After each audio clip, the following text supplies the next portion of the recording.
You know, some days in sport are just completely off the charts, right? They defy logic, they tear up the script, and they just leave everyone absolutely stunned. Today, we're jumping into one of those days. A day of Ashes cricket so utterly chaotic you'd hardly believe it was real. And really, this whole story, all the chaos, it all boils down to one singular number: 20. That one number is the key to understanding the sheer pandemonium of day one of the fourth Ashes test in Melbourne. Yeah, you heard that right. 20.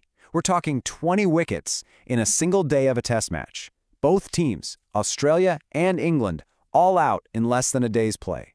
It's the kind of thing that almost never happens, and it was just absolute carnage out there. And hey, don't just take my word for it. That's a quote from England's bowler Josh Tongue, who was right in the middle of it all. So let's get into it. How in the world did this happen? All right, so first up, how did 20 wickets fall? This was truly a tale of two collapses, a day of two completely different, yet shockingly similar stories. So picture this. The morning starts and it is looking like England's day. They win the toss, they get to bowl on this juicy-looking green pitch, and their bowler Josh Tongue is just on fire, taking 5 wickets. By the time tea rolled around, they'd bundled Australia out for a measly 152. You couldn't ask for a better start. But then, it was England's turn to bat. So England's feeling pretty great about themselves, right? But that joy, oh, it did not last long at all. The very same pitch that had been their best friend just a couple of hours earlier was about to turn on them, big time. And when I say it didn't last long, I mean it was brutally fast. Just look at this. The top order, decimated. Ben Duckett, gone for 2. Joe Root, a duck. In what felt like the blink of an eye, England were just reeling at 16 for 4. The dream start had completely flipped into an absolute nightmare. Okay, so you've got to be asking, what is going on here? How did two world-class batting lineups just crumble like that in one day? Well, pretty much everyone started pointing the finger at one thing: the pitch itself.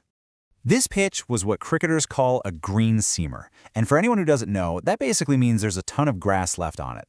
That grass makes the ball do all sorts of crazy things. It's a bowler's dream, but for the batters, yeah, it's their worst nightmare. And we're not talking about just a little bit of grain here. We're talking an estimated 10 millimeters of grass. I mean, for a test match, that's a lot. It's almost unheard of, and it was causing absolute chaos. And the experts noticed, even a legendary Aussie bowler like Glenn McGrath, who you'd think would love a pitch like this, basically said it was too much. He said it had far too much life in it for test cricket. And when a bowler of his stature says that, you know it's extreme. And from a batter's point of view, Sir Alistair Cook, one of the all-time greats, he called it a bit of an unfair contest. He admitted he was watching and just thinking to himself, how do you even face that? That tells you everything you need to know about how difficult it was. And maybe former England captain Michael Vaughan put it best. He said, sure, the massive crowd got a wild show, they were royally entertained, but was it really a fair contest? Was it test cricket? He argued, probably not. So you've got this wild, some say unfair, pitch. How do the actual players out in the middle deal with it? Well, this is where we get a story of heroes and of gamblers who had to roll the dice. On one hand, you've got the hero of the day for England, Josh Tongue. For him, these conditions were a gift. Taking 5 wickets in an Ashes test on Boxing Day with 93,000 people watching, as he said himself, it was nothing short of a dream come true. But what if you're a batter? What do? Well, Harry Brooks' innings shows the massive dilemma they faced. He came in and just started swinging for the fences. The commentators were like, what is he doing?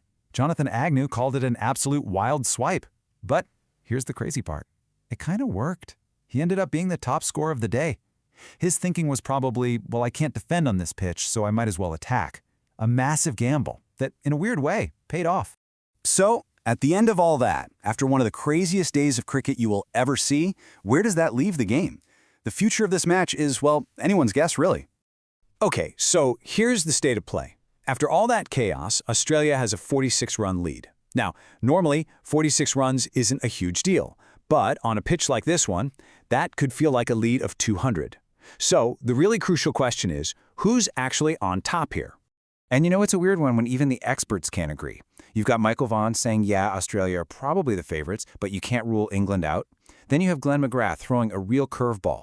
He thinks the pitch might actually get better to bat on, which would mean England gets the best of the conditions in the end. Talk about unpredictable. Which really brings us to the ultimate question, doesn't it?